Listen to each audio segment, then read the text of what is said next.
Ankara Hari Vakatara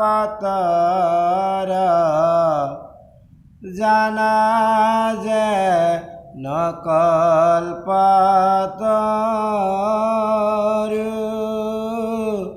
Tanta binai nai nai nai আমার পরম রাম আমার পরম ওম নমো ভগবতে বাসুদেবায় ओम नमो भगवते वासुदेवाय ओम नमो भगवते वासुदेवाय जय जय कृष्ण कृपा मय महेश्वर जार आज्ञा गिरे बहे ब्रह्मा हरिहर मत्स्यकुर मयादि अंक अवतार जार ईश्वर कृष्ण करू कोटि नमस्कार नम नम मधुमुर रिपु महाहरि अन्तजयुत्तमयाति हवे जाकस्म समस्त जगत उद्धारक जार नाम हेनाय कृष्ण करू सहस्र प्रणाम हेनाय कृष्ण करू सहस्र प्रणाम ईश्वर परमः कृष्ण सच्चिदानंद विग्रह अनादिरादि गोविंद सर्वकारण कारण सच्चिदानंद रूपाय विश्वोत्पत्त्यादिहेतवे तापत्रय विनाशाय श्रीकृष्णाय वयं नमः कृष्ण हरि राम এই জগতত এই কলিকালত যদি পরম পবিত্র কিবা আছে তেনেহলে একমাত্র হরিনাম আৰু এই পৰম পবিত্ৰ নিৰ্মল হৰিনাম ভগবন্তৰ যি যোগ গুণ লীলা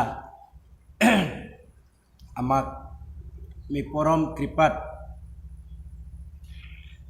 ভগবন্তৰ মুখত মুখে আহি আমাৰ এই ধৰাধাম পাইছে আৰু আমাৰ ইয়াত একত্ৰিত প্ৰত্যেকজন ভকতৰ পূৰ্ব জন্মৰ পুণ্যৰ ফলতহে আমি আজি ইয়াত একত্ৰিত হৈছোঁ হৰিনাম কীৰ্তন কৰাৰ কাৰণে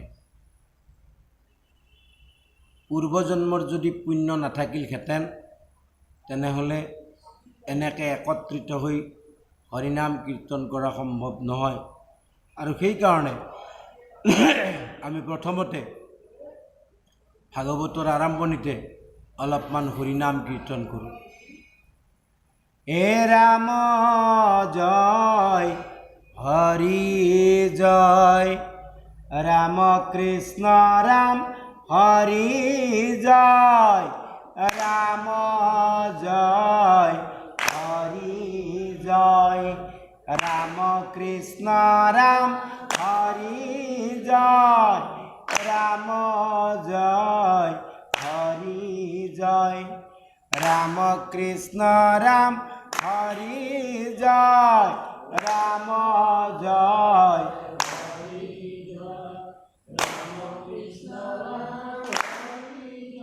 ओ हरि हे राम कृष्ण जी तो हतते घुमरे तार কাক হয় হে ৰাম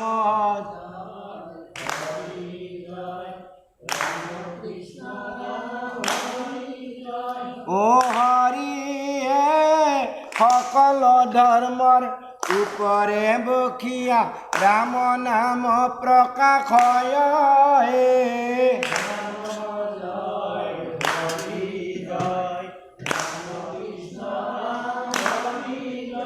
ও হৰি হে ৰাম কৃষ্ণ ৰাম কীৰ্তন বিনাই চিত্ত শেষনত কয় হে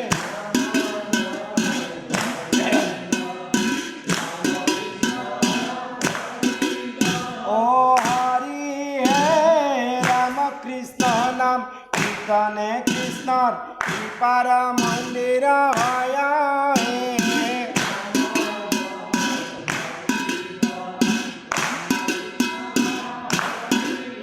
ও হৰি হে ৰাম কৃষ্ণ নাম কীৰ্তন প্ৰভাৱে সংহাৰ ঘোষেত ৰয় হে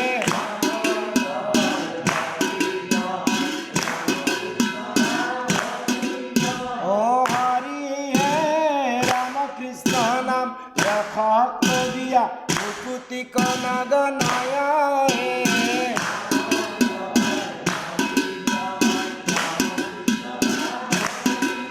ও হৰি হে ৰাম কৃষ্ণ নাম কীৰ্তনে সমস্ত বিঘিনি নাশ কৰয় হে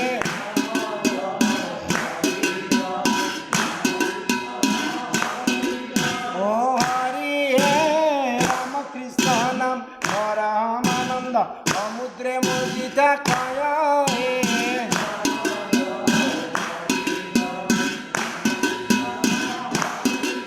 ও হৰি হে ৰাম কৃষ্ণ নাম কীৰ্তন প্ৰসাদে হৰিৰ বল্লভ হয় হে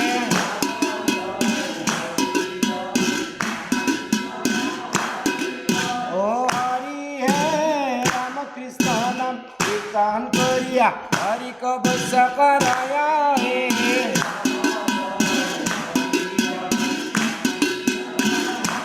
ও হৰি হে ৰাম কৃষ্ণ নাম কীৰ্তন কৰিয়া হৰিক বৈশ্য কৰায় হে ৰাম জয়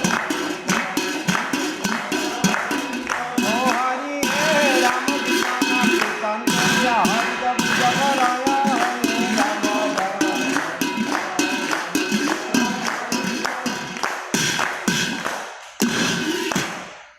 ভাগৱতৰ শ্ৰীমদ ভাগৱত মহাপুৰাণ বজালী গোবিন্দ ভৱন গীতা সত্ৰৰ দেওবাৰৰ নৈমিত্তিক অনুষ্ঠান সমস্ত ভক্তৰ মংগলাৰ্থে হৰিনাম কীৰ্তন কৰা হ'ল আৰু হৰিনামৰ দ্বাৰাই কি হৰিনাম ইমান অপাৰম্পাৰ মহিমাযুক্ত যে হৰিনাম শ্ৰৱণ কীৰ্তন স্মৰণ কৰা মাত্ৰকে আমাৰ নানা প্ৰকাৰৰ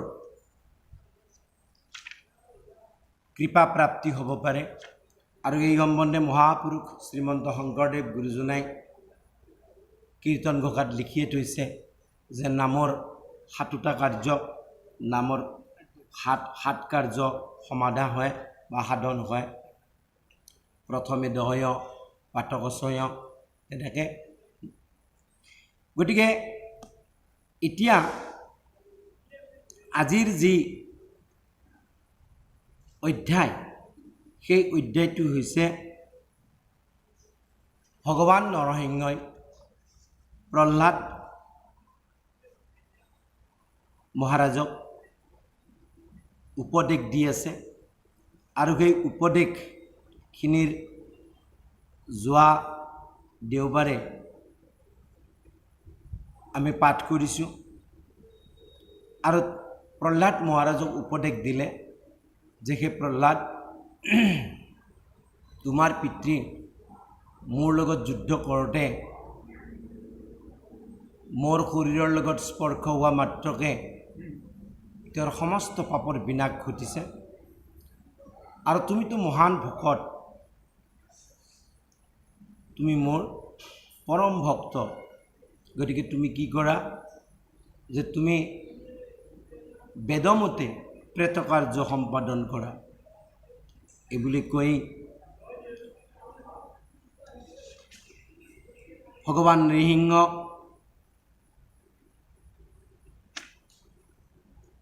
তাৰ পৰা অন্তৰ্ধান হ'ল। হোৱাৰ পিছত মহাৰাজ যুধিষ্ঠিৰৰ মনত প্ৰশ্ন আহিছে যে এই দুইজন যি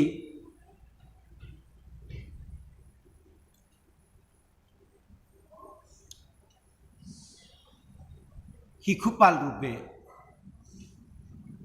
যি প্ৰভু ভগৱন্তক নিৰন্তৰ দেশ কৰি নানা নিন্দা তিৰস্কাৰ কৰিছে,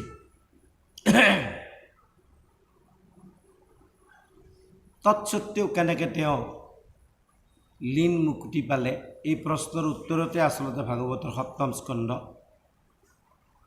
নৰসিংহ ভগৱানৰ অন্তৰ্ধানৰ পিছত নাৰদে যুধিষ্ঠিৰক কৈ আছে,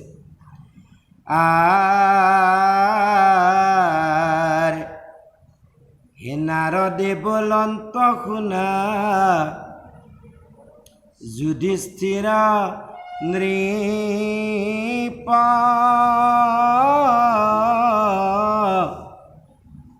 এহিত দুই আছিলন্ত হৰিৰ মিপ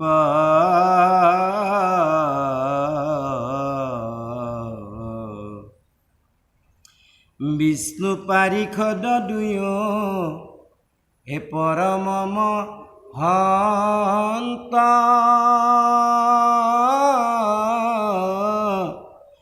ব্ৰাহ্মণৰ সাপে দুয়ো অসুৰ ভৈ লন্ত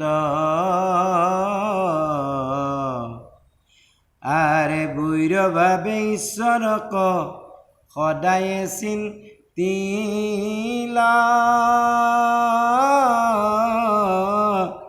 এ দ্বিতীয়ত নয় দুইক ঈশ্বৰে মাৰিলা। হে যুধিষ্ঠিৰ, হিৰণ্যাক্ষ আৰু হিৰণ্যকশিপু এই দুজন কোন আছিল? বোলে ভগৱান শ্ৰীকৃষ্ণৰ বৈকুণ্ঠৰ পাৰিষদ আছিল। আৰু এদিনাখন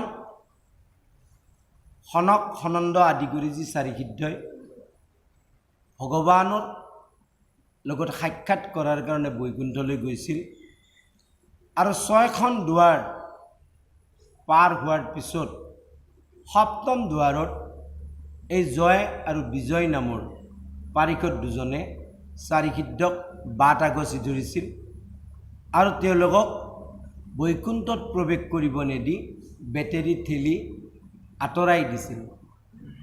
আৰু তেতিয়া চাৰিসিদ্ধই দুইৰো যি আচৰণ, এই আচৰণ বৈকুণ্ঠৰ পাৰিষদ হৈ থকাৰ উপযুক্ত নহয় বাবে দুইজনকে শাপ দিছিল। কি যে তোমালোকে পুনঃ ধৰাধামত গৈ সাধন লোকত গৈ পুনৰ সাধনা কৰিব লাগিব, গতিকে তোমালোক অসুৰ যোনিত যাই জন্মগ্ৰহণ কৰা। ভগৱান কৃষ্ণ বৈকুণ্ঠৰ পৰা নিজ সিংহাসনৰ পৰা ওলাই আহি কৈছে যে দোষ কাৰোৱে নাই। হে চাৰিসিদ্ধ, তোমালোকতো পৰম ব্ৰাহ্মণ আৰু ব্ৰাহ্মণ মোৰ আৰাধ্য, গতিকে তোমালোকৰো দোষ নাই, আৰু জয় আৰু বিজয়ৰো দোষ নাই। দোষ কাৰ? মোৰ। মোৰ মানে মোৰ কথা হৈছে কি যে মোৰ লীলা কৰাৰ ইচ্ছা, বিনোদ লীলায়াৰ্থম, তোমালোকৰ জৰিয়তে জয় আৰু বিজয়ক শাপ দি মই তেওঁলোকক লীলাৰ অংশীদাৰ সজাব খোজোঁ। আৰু সেইকাৰণে জয় আৰু বিজয়ে হিৰণ্যাক্ষ আৰু হিৰণ্যকশিপু ৰূপে কাশ্যপ আৰু দিতিৰ ঔৰসত জন্মি ভগৱন্তৰ বৈৰী হয়। কীৰ্তন ঘোষাটো গুৰুজনাই কৈছে, বৈৰভাৱে চিন্তিবা মোক অল্পকালে পাই আহিল। মোক যদি বৈৰভাৱে তুমি চিন্তা, তেনেহ'লে এই লোক সোনকালে পাবা অনতি পলমে। কথাটো যে কলিযুগত ভক্তিয়ে একমাত্ৰ সাধনা, কিন্তু আন যুগত কামাত গপ্যা গোপীবিলাকে প্ৰভু ভগৱন্তক পতিৰূপে প্ৰাপ্তি কৰিব বিচাৰিছে। পতি মানে মায়াপতি নহয়, মায়া জগতৰ পতি নহয়, জগতপতি হিচাপে পাব বিচাৰিছে। হয়াত কংসই হয় ত্ৰাখিত হৈ মৃত্যু বুলি অন্তক বুলি ত্ৰাখিত হৈয়ে এনেকুৱা হৈছিল যেনেকৈ বাঘ পৰুৱাৰ গৃহৰ ভিতৰত বন্দী কৰি থোৱা এটা ঐন পৰুৱা, বাঘ পৰুৱা বা আমাৰ আজি কুমাৰণী, এই কুমাৰণীবিলাকে আন পৰুৱাবিলাকক বান্ধি নি নিজৰ কি কৰে বোলে নিজৰ গৃহৰ ভিতৰত সোমাই থয়। আৰু সেই পৰুৱাটোৱে বাঘ পৰুৱাৰ প্ৰতি ভয় কৰোঁতে কৰোঁতে চিন্তন কৰোঁতে কৰোঁতে সিও বাঘ পৰুৱালৈকে বা কুমাৰণীলৈকে পৰিৱৰ্তন হৈ যায়। কৈছে আৰা বাঘ পৰুৱা যে যেন পোকক ধৰয়, তাক মহাভয়ে অতি সততে চিন্তয়, তাহাৰ স্বৰূপ সেহি শৰীৰে পাবয়, মহাভয়ে পাছে বাঘ পৰুৱা হ'বয়। পৰৱৰ্তী সময়ত সেই পৰুৱাটো কুমাৰণীয়ে হৈ যায়, বাঘ পৰুৱাই হৈ যায়, ভয়তে চিন্তন কৰোঁতে কৰোঁতে। গতিকে কংসই ভয়তে ত্ৰাক কাল বুলি অন্তক বুলি কৃষ্ণ সম্বন্ধে চিন্তন কৰোঁতে কৰোঁতে কৰোঁতে কৰোঁতে দেহ মন এনেকুৱা পবিত্ৰ হৈ গ'ল যে তেওঁ নিজেই কৃষ্ণময় হৈ গ'ল। আৰু বৈৰভাৱে চিন্তি তেনেকৈয়ে তেওঁ মুক্তিক বৈকুণ্ঠ প্ৰাপ্তি কৰিলে। ঠিক একেধৰণে বিষ্ণু পাৰিষদ দুয়োটাই বৈৰভাৱে ঈশ্বৰক সদায় চিন্তি দুয়োকে ঈশ্বৰে মাৰিলে আৰু ঈশ্বৰতে গতি প্ৰাপ্তি হ'ল। সেই একেধৰণে কুম্ভকৰ্ণ আৰু ৰাৱণ, দন্ত বক্ৰ আৰু শিশুপাল এওঁলোকেও বৈৰভাৱে ঈশ্বৰক চিন্তন কৰিয়ে কি হ'ল পৰম গতি প্ৰাপ্তি হ'ল। আৰু সকলে সমাজে দেখি লাহা নেত্ৰ ভৰি, ঈশ্বৰ তলীন গৈলা মহাৰূপ ধৰি। শিশুপালক যেতিয়া চক্ৰৰ দ্বাৰাই যুধিষ্ঠিৰৰ ৰাজুই যজ্ঞত বধ কৰা হ'ল, কৰাৰ লগে লগে কি হ'ল বোলে শিশুপাল ঈশ্বৰ কৃষ্ণৰ চৰণত লীন গ'ল। আৰু পুনৰ পাৰিষদ ভুইলা দুয়ো ভাই, বৈৰভাৱে চিন্তিলেও তাংক লগ পায়। বৈৰভাৱেও যদি চিন্তন কৰে তথাপিতো ভগৱন্তক পোৱা যায়, কিন্তু কেনেকৈ বোলে ভাৱৰ খেলা। এইকাৰণে মহাপুৰুষ মাধৱদেৱ মহাপুৰুষে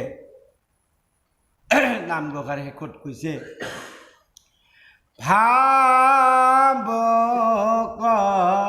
ভাই অভজ ভগৱন্ত ভক্তি, ভাবে ভাৱক ভাই ভজ ভগৱন্ত ভক্তি ভাব। মুখ্য কথা ভাৱৰ গভীৰতা। বৈৰভাৱে চিন্তক বা ভয়তে চিন্তক কিমান চিন্তিছে, সমস্ত ইন্দ্ৰিয় বৃত্তি কৃষ্ণমুখী হৈছে নে নাই? সমস্ত ইন্দ্ৰিয়জ বৃত্তি যদি কৃষ্ণমুখী হৈছে, মায়াময় জগতৰ পৰা যদি এৰা দিছে, তেনেহ'লে সেইজনে পৰম গতি কৃষ্ণক পাবই, এইটো নিশ্চিত। খেলাখনে ভাবক, যেনেকৈ বাঘ পৰুৱাৰ গৃহত থোৱা আন পৰুৱাটোৱে ভাবি ভাবি বাঘ পৰুৱা সম্পৰ্কে চিন্তন কৰোঁতে কৰোঁতে বাঘ পৰুৱা হৈ গ'ল।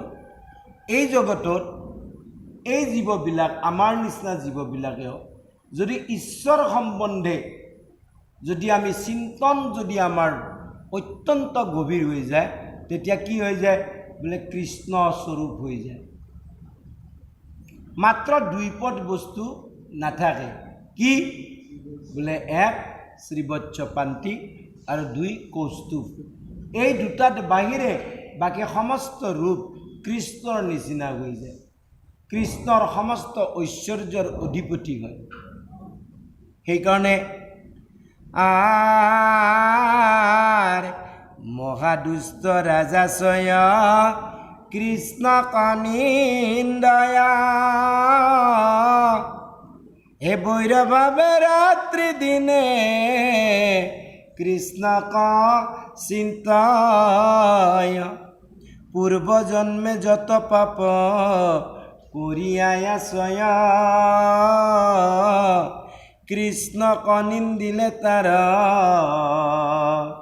সমস্তে গুচয়। কোনোবাই যদি কৃষ্ণক ভজি থকা এনেকুৱা লোক আছে যি সদায় কৃষ্ণ কৃষ্ণ কৃষ্ণ কৃষ্ণ কৃষ্ণ কৰি থাকে, আৰু কোনোবাই যদি তাক গালিও পাৰে, কি কৃষ্ণ কৃষ্ণ কৰি থাকা, তোৰ আৰ কাম বন নাই, কেৱল কৃষ্ণ কৃষ্ণ কৰি থাকা।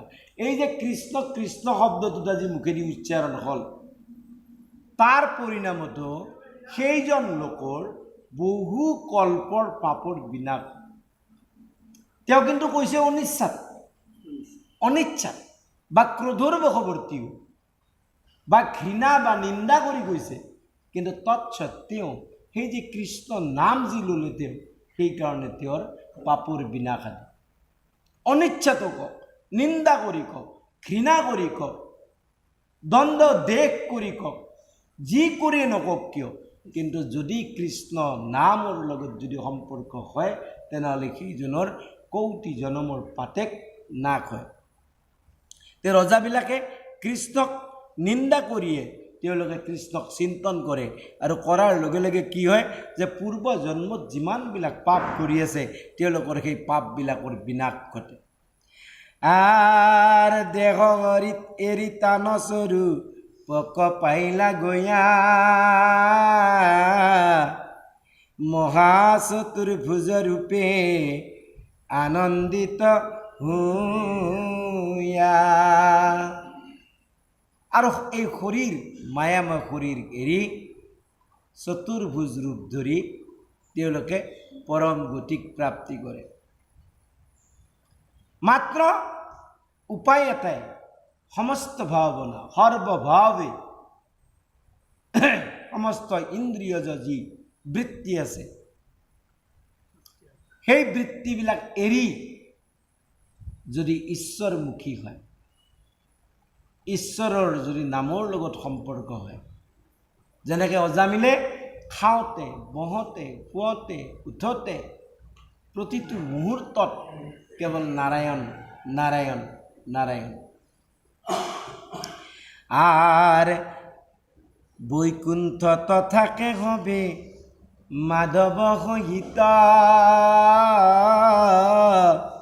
হে কৃষ্ণ ৰাম হিমায়াতি মহাবিপৰীত। কৃষ্ণ নামৰ মহিমা, কৃষ্ণৰ মহিমা অত্যন্ত বিপৰীত। অন্য নামৰ যি পৰিণাম, কৃষ্ণ নামৰ পৰিণাম বিপৰীত। আৰু এই কৃষ্ণ নামৰ কাৰণে, কৃষ্ণ ভকতিৰ কাৰণে, কৃষ্ণ প্ৰেমৰ কাৰণে ৰাসলীলাৰ দিলাখন কৈছে যে যমুনা উল্টা বৈ আছে।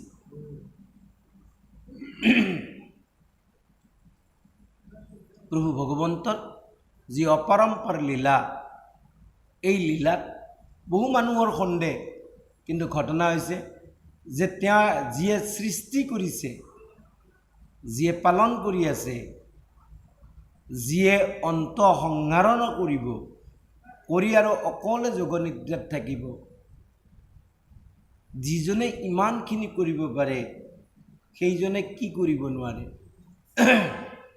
তেওঁ যি ইচ্ছা, যিহেতু তেওঁ সৰ্ব কাৰণৰো কাৰণ, গতিকে তেওঁ যি ইচ্ছা তাকে কৰিব পাৰে। যি ইচ্ছা তেওঁ স্তম্ভৰ পৰাও প্ৰকট হ'ব পাৰে, তেওঁ গোবৰ্ধনগণক কনিষ্ঠ আঙুলি দিও ধাৰণ কৰিব পাৰে, তেওঁ অঘাউৰৰ পেট ফালি ওলাই আহিব পাৰে, তেওঁ বকাসুৰক ঠোঁটত ধৰি ফালি দিব পাৰে। যি ইচ্ছা তাকে কৰিব। কিয়? বোলে তেওঁ শক্তিমন্ত। আৰু আমি বোলে আমি শক্তিখণ্ড। আমি ভগৱানৰ শক্তি মাত্ৰ আৰু তেওঁ শক্তিমন্ত। তেওঁ মায়াধীশ, আমি মায়াধীন। তেওঁ অখণ্ড বীৰ্য, আমি খণ্ডিত বীৰ্য।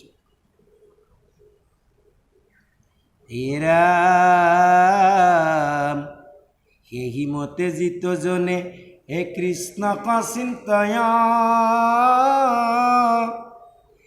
তাহান স্বৰূপ হৱে কহিল নিশ্চয়। গতিকে কৃষ্ণক যদি এনেধৰণে সমস্ত ভাৱনা পৰিহৰি, বৈষয়িক ভাৱনা পৰিহৰি, সমস্ত ভাৱক, সমস্ত ইন্দ্ৰিয় যিবিলাকে বৈষয়িক সুখত মাত্ৰ লাগি আছে, সেই ইন্দ্ৰিয়বিলাক যদি কৃষ্ণমুখী কৰা যায়, তেনেহ'লে সেইসকলেও কৃষ্ণৰ স্বৰূপে প্ৰাপ্তি কৰে। আৰে শুনিয়ক ধৰ্মভূত তুমি মহাশয়। যুধিষ্ঠিৰক কৈছে নাৰদে, হে ধৰ্মৰাজ, মত যত পুছিলা কহিল নিশ্চয়, জীবু লীলা শিশুপাল হে পৰময় খ্ৰীষ্ট, কৃষ্ণ কিহক সিজিত হইলে কপ্ৰবিষ্ট। তোমাৰ ভাৱনা মতে শিশুপাল অত্যন্ত অশিষ্ট, দুৰ্জন। আৰু কি কাৰণে তেওঁ কৃষ্ণতে লীন গ'ল? তোমাৰ এইটোতো মনৰ প্ৰশ্ন। ৰাম তাহাৰ সিদ্ধান্ত দিল আগত তোমাৰ, কৃষ্ণৰ চৰিত্ৰ ইটো কথা মহাসাৰ।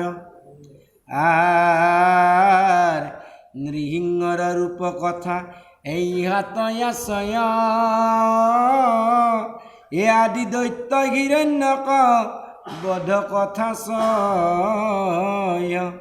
মহাভাগৱত ইটো প্ৰহ্লাদ চৰিত্ৰ, ভক্তি জ্ঞান বিৰকতি আশয় ইহাত।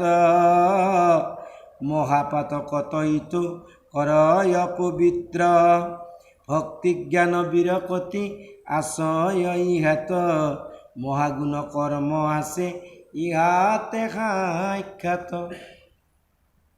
ভাগৱতৰ দ্বিতীয় তত্ত্ব। প্ৰথম তত্ত্ব কি দিছে? নামাভাস। ধুন্দুকাৰী উপাখ্যানৰ জৰিয়তে শ্ৰীমদ ভাগৱত মহাপুৰাণৰ মাহাত্ম্যত দেখুৱাইছে যে ভাগৱত গ্ৰন্থ কিয় ৰচনা কৰা হৈছে। কাৰণ ভাগৱত গ্ৰন্থ ৰচনা কৰাৰ আগতে 4 বেদ, 14 শাস্ত্ৰ, উপপুৰাণ, ভাৰত আদি ৰচনা কৰা হৈছিল। আৰু তাত কি আগম খণ্ডকে বেছি প্ৰাধান্য দিয়া হৈছিল। মানুহক কি লাগে? মায়াময় জগতৰ সম্পদ লাগে, পুত্ৰ আদি, পুত্ৰ, যশ, মান, সন্মান এইবিলাক লাগে। আৰু সেইবিলাক প্ৰাপ্তিৰ কাৰণে যাগ, যজ্ঞ, পূজা পাতল, তপ, জপ, তীৰ্থ, ব্ৰত আদিতে মত্ত আছিল। এতিয়া কথা হৈছে 18 নম্বৰ পুৰাণ শ্ৰীমদ ভাগৱত লিখাৰ লগে লগে সেই ব্যাসদেৱে যেতিয়া উল্টা উল্টা কথা ক'ব, মানুহৰতো বিশ্বাস আহিব লাগিব, জন্মিব লাগিব, আৰু তাক প্ৰত্যয় নিয়াব লাগিব। আজি আমাৰ সমাজত প্ৰত্যয় নাই। যদি নাৰদৰ দৰে দেখুৱাব পৰা গ'লহেঁতেন যোগ বলৰ জৰিয়তে যে চোৱা কি গতি পাই আছে, কি ঘটি আছে, কিন্তু সেইটো সম্ভৱ নহয় কাৰণে মানুহৰ মনত বিশ্বাস নাই। কিয়? মানুহৰ বিশ্বাস ক'ত? প্ৰত্যক্ষ সিদ্ধত। প্ৰত্যক্ষ যিটো দেখা পোৱা যায়। আমাৰ ঘৰত মানুহখিনি বা মই কিবা জিকা এডাল যদি ৰুইছোঁ তেনেহ'লে তাৰ পৰা ফল প্ৰাপ্তি হয়, দেখিছোঁ, খাইছোঁ, পইচা বাচিছে। কিন্তু ঈশ্বৰৰ কথা শ্ৰৱণ কীৰ্তন কৰিলে কি হয় এইটোতো প্ৰত্যক্ষ দেখুৱাব নোৱাৰি। ই বিশ্বাসে মিলয় ঘৰি তৰ্কে বহুদূৰ। বিশ্বাসৰ কথা, অত্যন্ত বিশ্বাসৰ কথা। আৰু সেইকাৰণে ইয়াত ভাগৱত গ্ৰন্থৰ একদম আদিতে ধুন্দুকাৰী উপাখ্যানৰ দ্বাৰা যে কলিযুগৰ লোকৰ কাৰণে কি ধৰ্ম আচলতে আটাইতকৈ সাৰ পৰম ধৰ্ম তাক দেখুৱাইছে। আৰু তৎপশ্চাত যেতিয়া কলিকালৰ 30 বছৰ যোৱাত ত্ৰিংশ বৰ্ষাদি কলৌ গতে কলৌ অৰ্থাৎ কলিকালৰ 30 বছৰ যোৱাত শুক মুনিয়ে ভাগৱত কথা শুনাইছে পৰীক্ষিতক গংগাৰ পাৰত। তাৰপিছত মহাৰাজ পৰীক্ষিতৰ পৰম ধামলৈ গতি কৰাৰ প্ৰায় 200 বছৰ পিছত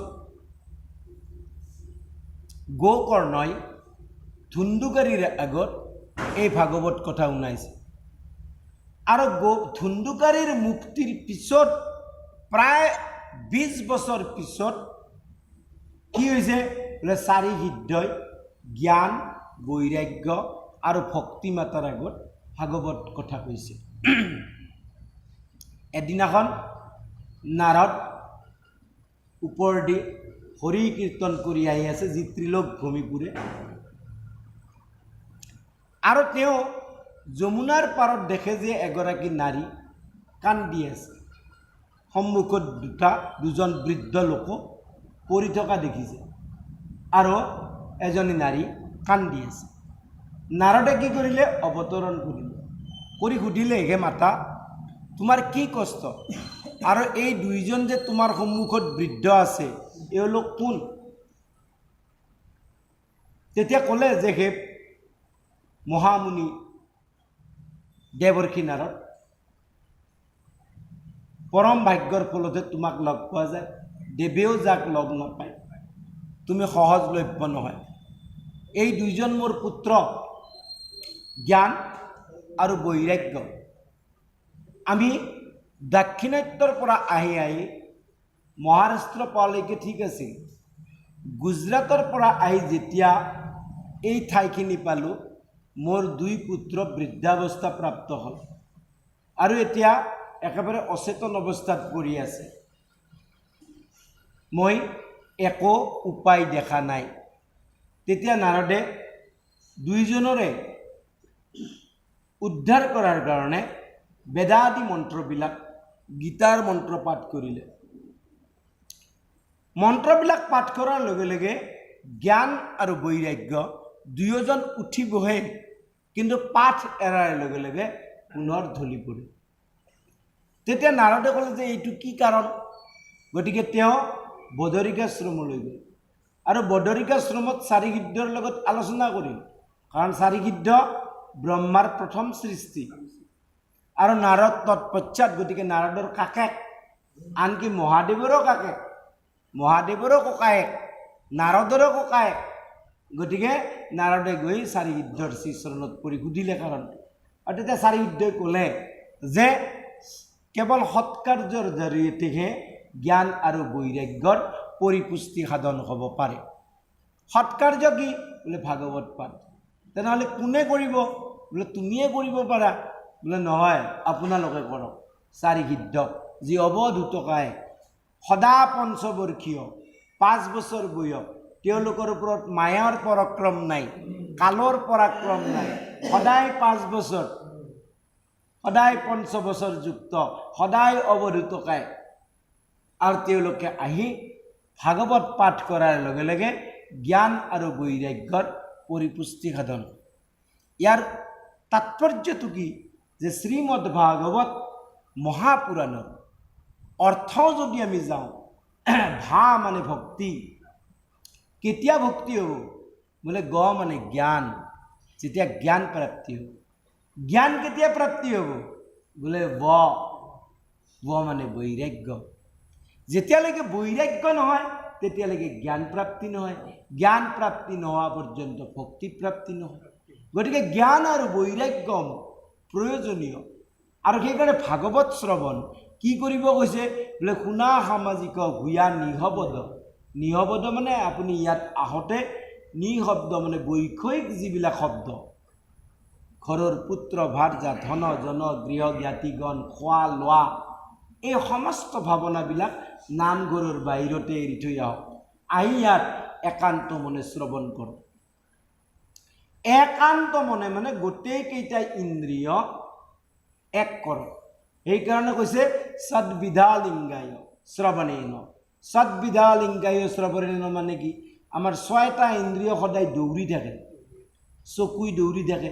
কোনোবা আহিল, আমি ভাগৱতৰ কথা এৰি সেইজনক চাব ধৰোঁ।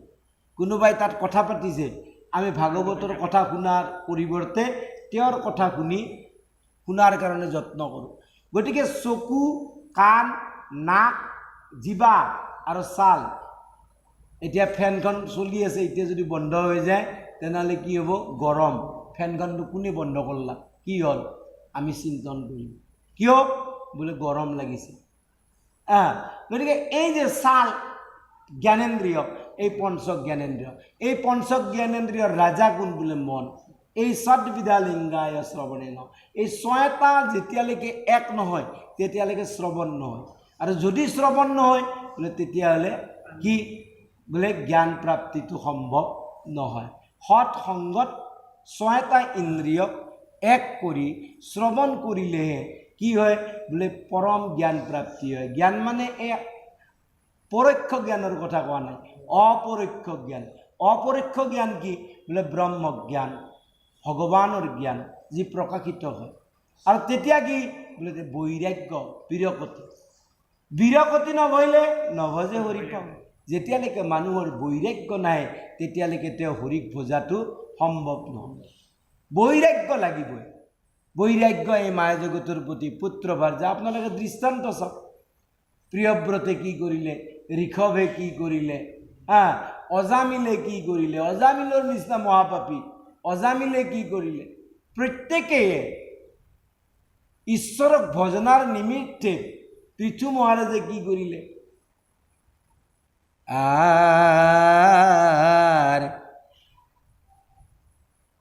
গতিকে ভক্তি, জ্ঞান আৰু বৈৰাগ্য ক'ত পায়, এই ভাগৱতৰ কথাত প্ৰহ্লাদ চৰিত্ৰতে পোৱা যায়।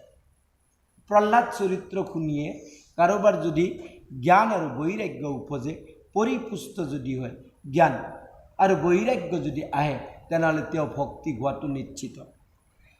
যিটো ধৰ্মে ঈশ্বৰক নিশ্চয় জানয়, পৰম পবিত্ৰ কথা ইহা তয়া চায়।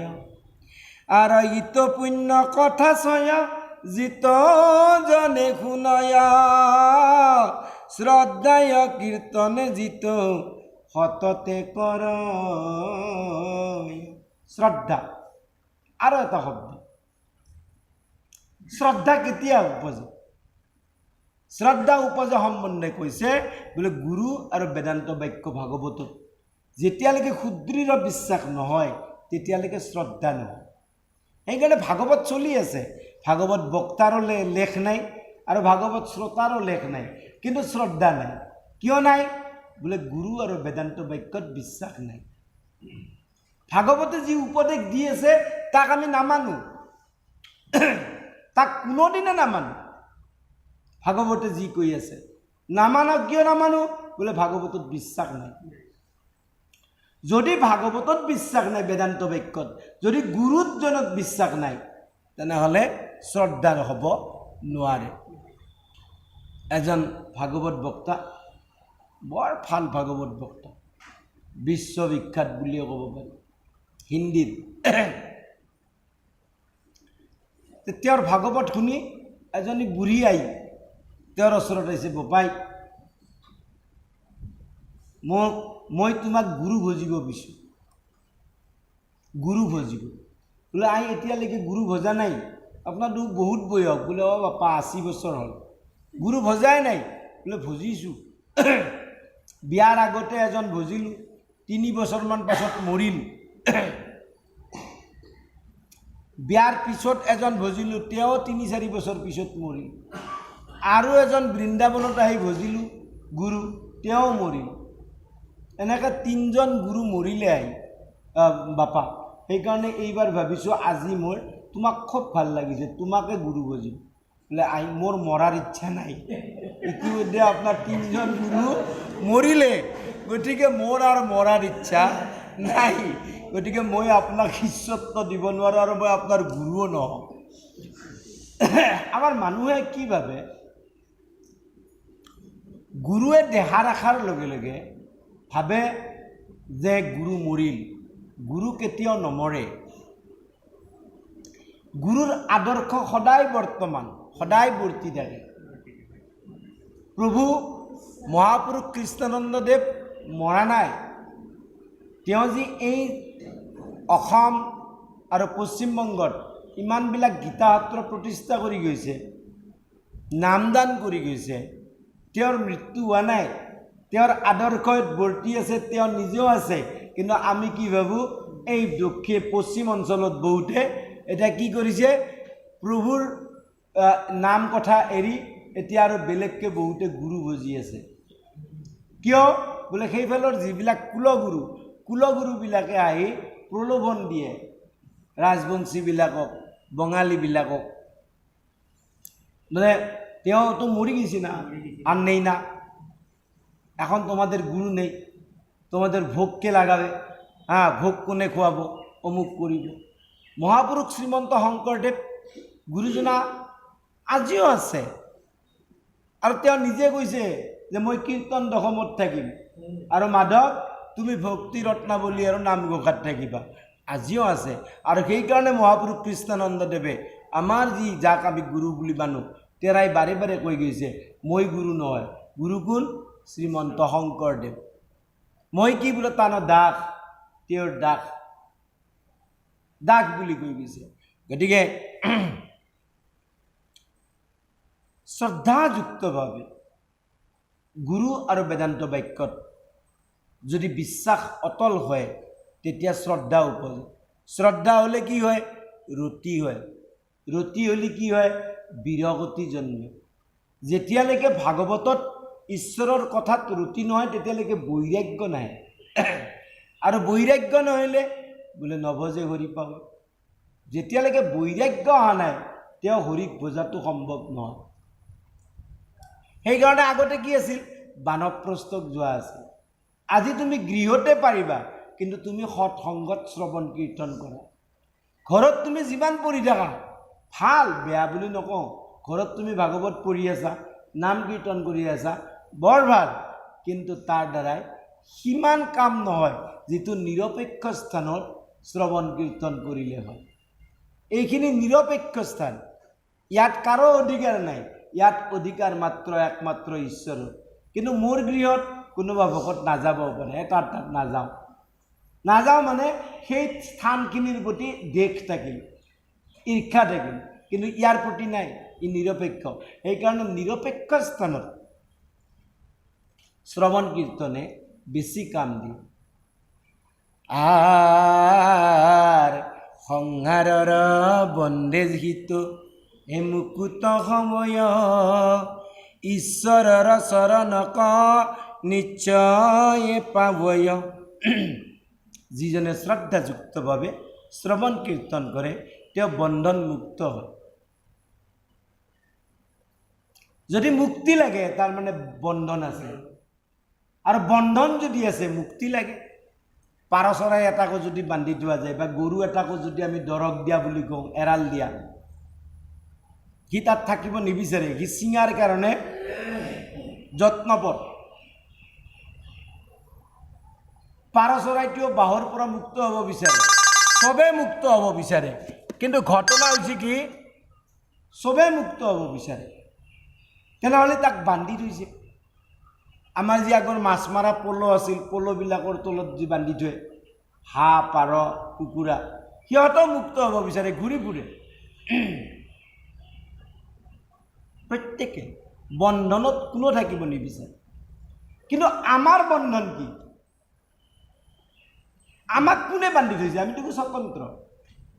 আমি দেখোন মুক্ত না আমাক কোনোবাই বান্ধি থৈছে না আমি বন্ধনত আছোঁ বোলে সেইটোৱে বন্ধন কি তুমি যে নিজকে স্বতন্ত্ৰ বুলি ভাবা এইটোৱে বন্ধন তুমি যে ভাবি আছা মই স্বতন্ত্ৰ সেইটোৱে বন্ধন সেইটোৱে বন্ধন আচৰিত কথা মানুহে সেইটোক নুবুজে কিন্তু ঘটনা হৈছে যে আমি নিজে যি স্বতন্ত্ৰ বুলি ভাবোঁ সেইটোৱে বন্ধন আমাৰ কাৰণে বন্ধনৰ মুখ্য কাৰণ হ'ল এইটো আমি যত জীৱ তোমাৰ পালন হৰি হৰি হৰি হৰিয়ে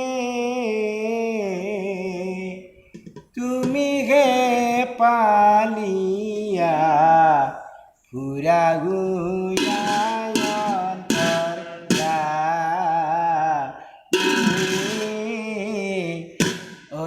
বেজে বেনি যা অভৃত বুলি পালা হৰি হৰি হৰি হৰিয়ে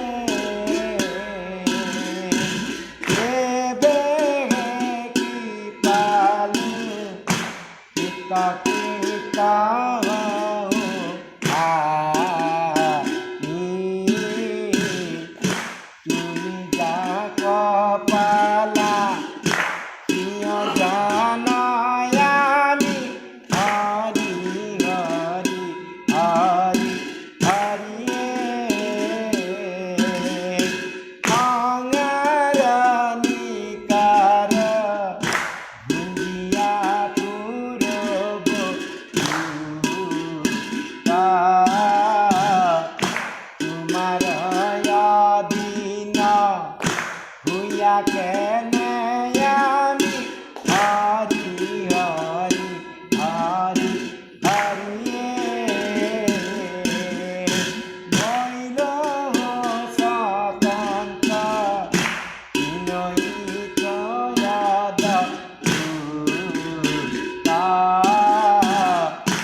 মহাপুৰুষ মাধৱদেৱে কি সুন্দৰকৈ কৈছে কিন্তু না আমি পঢ়োঁ না বুজাৰ কাৰণে চেষ্টা কৰোঁ কি সুন্দৰকৈ কৈছে যে তোমাৰ অধীন হুয়া কেনে আমি হৰি হৰিয়ে কি কৰিলোঁ হৈলোঁ স্বতন্ত্ৰ মই পৰতন্ত্ৰ মই ঈশ্বৰৰ অধীন কিন্তু যে আত্মা চৈতন্য এই শৰীৰত 24 যুক্ত শৰীৰত প্ৰৱেশ কৰিল তেতিয়াই চাৰিটা বস্তুৰ সংযোগ ঘটিল কি দেহ মন কৰ্ম আত্মা চৈতন্য আৰু ঘটাৰ লগে লগে কি হলো মই আত্মাৰ পৰা জীৱাত্মা হলো আৰু জীৱাত্মা হয় মই কি ভাবো হৈল স্বতন্ত্ৰ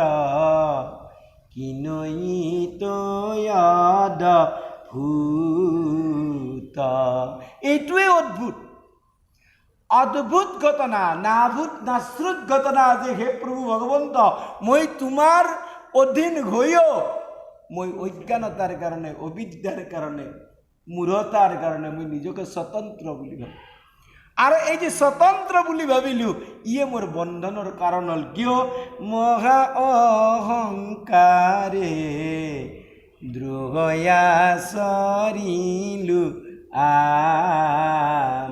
কি দ্ৰোহ কৰিলোঁ বোলে এক ঈশ্বৰ দ্ৰোহ তুমি একমাত্ৰ ভজনীয় দেৱ তুমি পৰম দেৱ কিন্তু তোমাক পৰম দেৱ নামানি আমি নানা এই আমাৰ শৰীৰ মাত্ৰ ধ্যান কৰি থাকিলোঁ শৰীৰৰ মাত্ৰ সুখৰ কাৰণে কৰ্ম কৰিলোঁ নানা দেৱতাক ভজি আছোঁ কিয় শৰীৰত যি 14 দেৱতা আছে এই 14 দেৱতাক ভজি আছোঁ কিহৰ কাৰণে সুখম প্ৰাপ্তি দুখ নিবৃত্তি সুখ প্ৰাপ্তিৰ কাৰণে দুখ যোৱাৰ কাৰণে সুখ আৰু দুখ কোনে পায় বোলে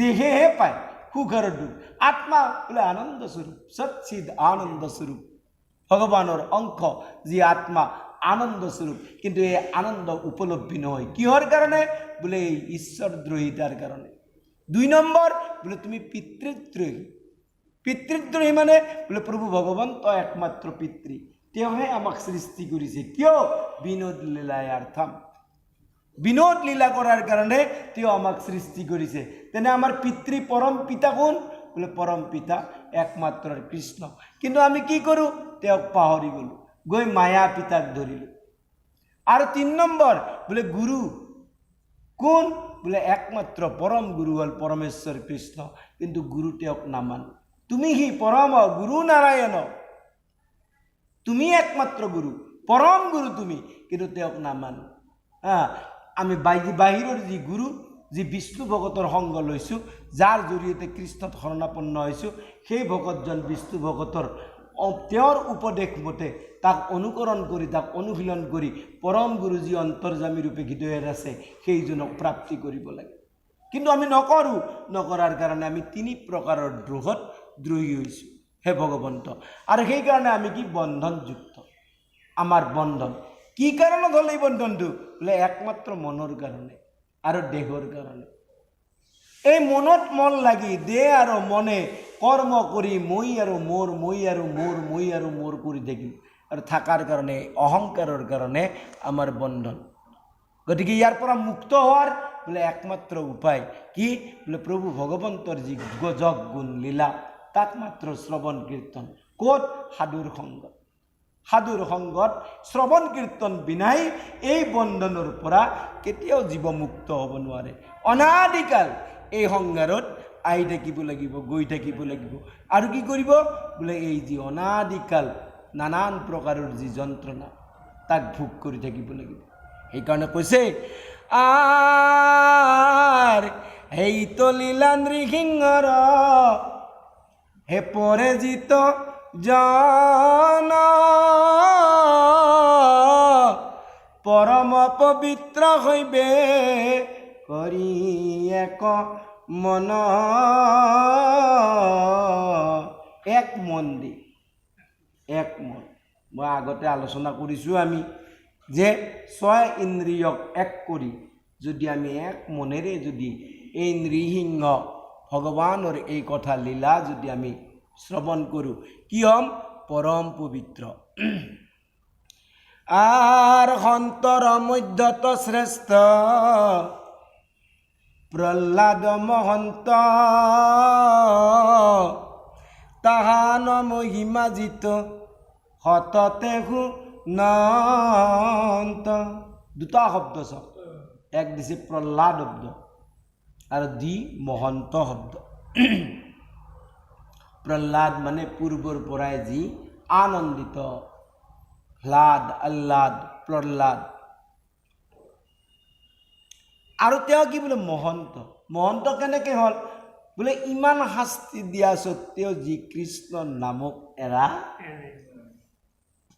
মায়াময় জগত সম্বন্ধে বিষয় সম্বন্ধীয় সুখ সম্বন্ধে যাৰ কোনো প্ৰকাৰৰ চিন্তন নাই সমস্ত ইন্দ্ৰিয় যোৰ কৃষ্ণতে নিবিষ্ট হৈ গৈছে জুইত দিয়া সত্ত্বেও জুয়ে নুপুৰে সাগৰত গলত শিল বান্ধি দিয়ে তথাপিতো উপঙি থাকে সাপে খুটিয়াই সাপৰ দাঁত ভাঙি যায় ফুলেদি মাৰিছে ফুল ভাঙি যায় কিয় নামৰ মহিমা কি হয় নাম যদি একান্ত যদি নামৰ লগত যদি সম্পৰ্ক হয় প্ৰভু ভগৱন্তই কৌমুদী গদা ধৰি এই সকলক ৰক্ষা কৰি থাকে ফুৰন্ত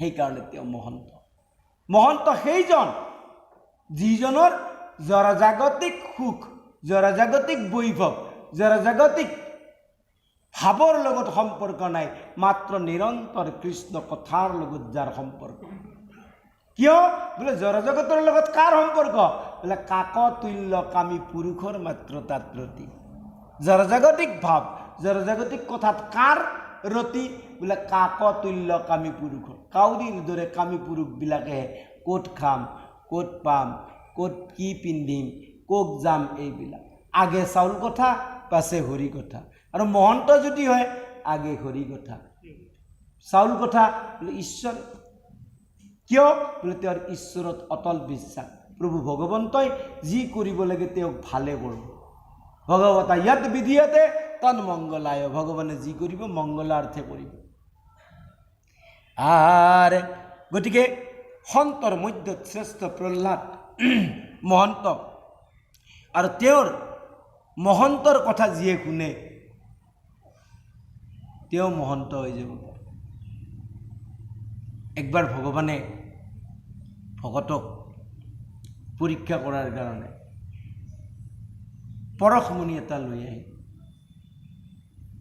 আহি মুচি এজন যিয়ে দোকানত বহি সদায় ঈশ্বৰৰ কাম কৰি আছে কিন্তু মুচি কিন্তু তেওঁ ঈশ্বৰৰ ধ্যানতে থাকে কৰ্ম চলি আছে কিন্তু ধ্যান ক'ত চলি আছে ঈশ্বৰৰ ভগৱানে প্ৰমাণ কৰিব খুজিছে পৰশমণি এটা লৈ আহিছে আৰু আনি মুচিজনক কৈছে এইটো লোৱা তুমি তোমাৰ বৰ দুৰ্দশা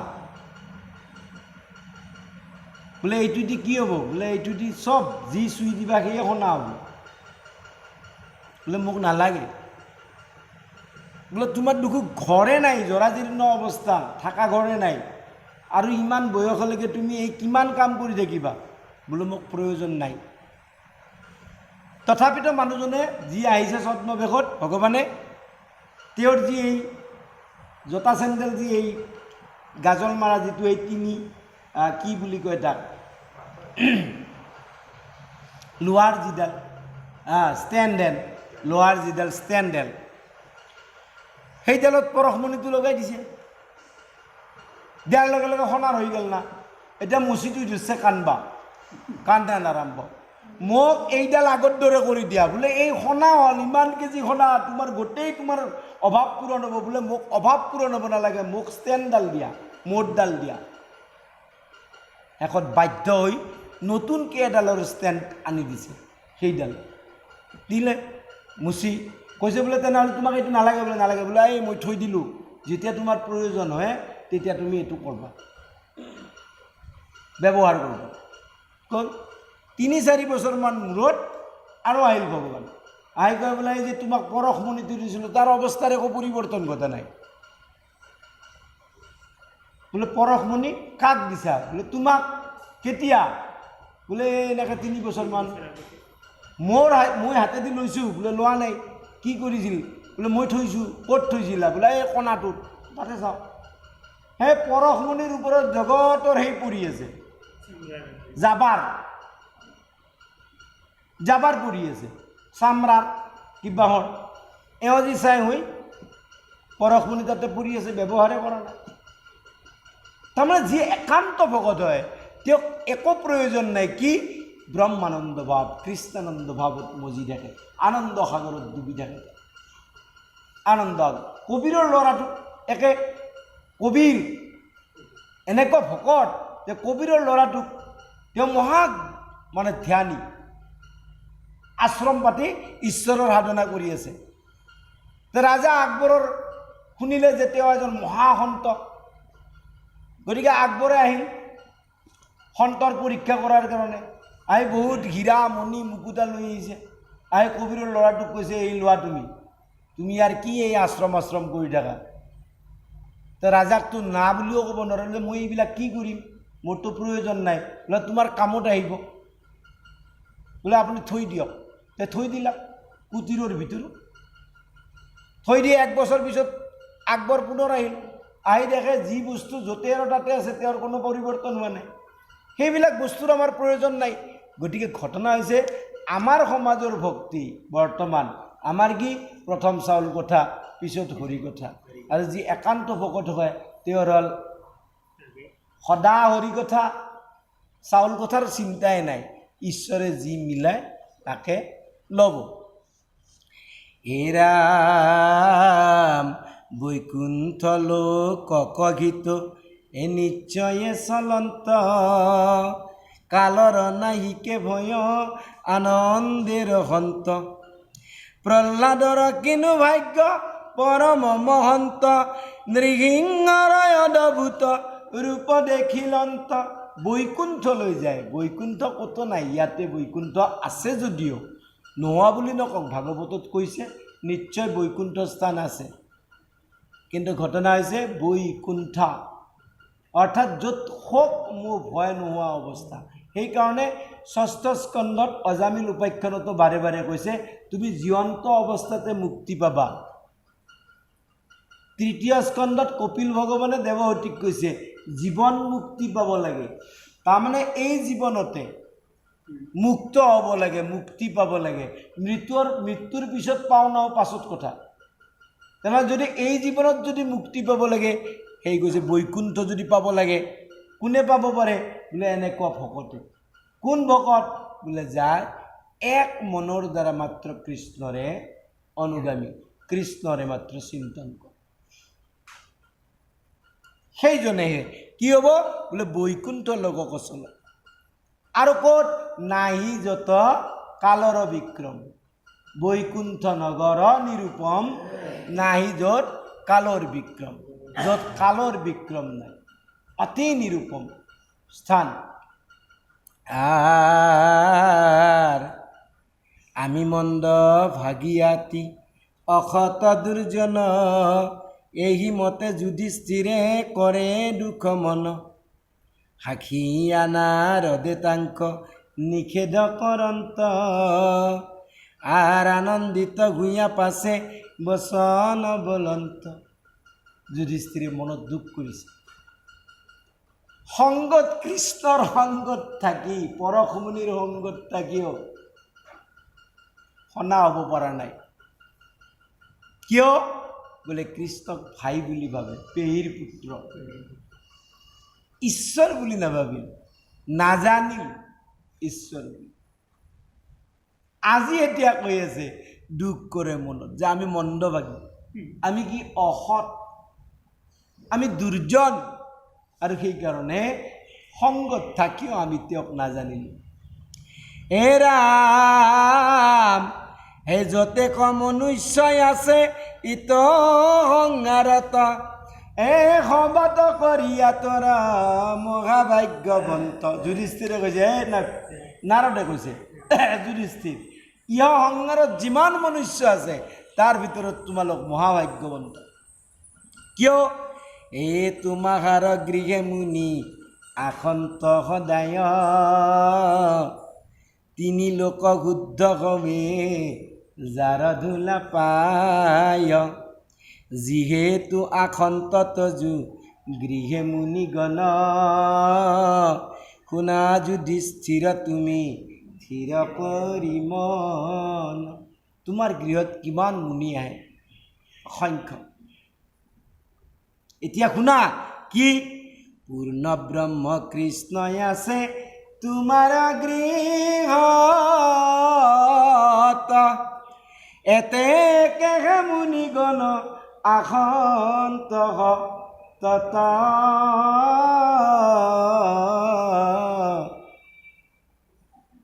তোমাৰ গৃহলৈ যে মুনিবিলাক আহে, কিয় আহে? কাৰণ তোমাৰ গৃহত পূৰ্ণ ব্ৰহ্ম ঈশ্বৰ কৃষ্ণ আছে কাৰণে আহে। পূৰ্ণ ব্ৰহ্ম ঈশ্বৰ তোমাৰ গৃহত আছে, তুমি বুজি নোপোৱা। মহাপুৰুষ শ্ৰীমন্ত শংকৰদেৱ গুৰুজনাই মাধৱদেৱ মহাপুৰুষক ক'লে বোলে আজি তুমি ইয়াতে প্ৰসাদ ল'বা। মাধৱদেৱ মহাপুৰুষে ক'লে বাপ লোৱাত আপত্তি নাই, কিন্তু আইৰ পাকটো চাব লাগিব। আৰু আইৰ পাকটো চাই দেখে শীতলা আইৰ একেবাৰে নাম, এই পাকঘৰৰ ভিতৰত শীতলা আইৰ মূৰ্তি সহকাৰে আছে। তো মাধৱদেৱ মহাপুৰুষে কয় যে ইমানবিলাক ভকত তোমাৰ গৃহত আহে আৰু বাপজনাক ঈশ্বৰ সদৃশ মানে তোমাৰ গৃহত সাক্ষাৎ নাৰায়ণৰ অংশ অৱতাৰ থকা সত্ত্বেও তুমি আৰু শীতলা পূজা কৰা। কালিন্দী আইক কৈছে, আৰু শেষত বহুত বুজাই বৰাই সত্য কথা কৈ মাধৱদেৱ মহাপুৰুষে শীতলা আইৰ সেই মূৰ্তিটো নখান্দাত সহায় দিছে। মহাপুৰুষ কৃষ্ণানন্দদেৱৰ মাণিকপুৰত যেতিয়া থাকে, তেওঁৰ ঘৰৰ ল'ৰাকেইটাই মদ খাই আহি পেলাই হট্টগোল কৰে।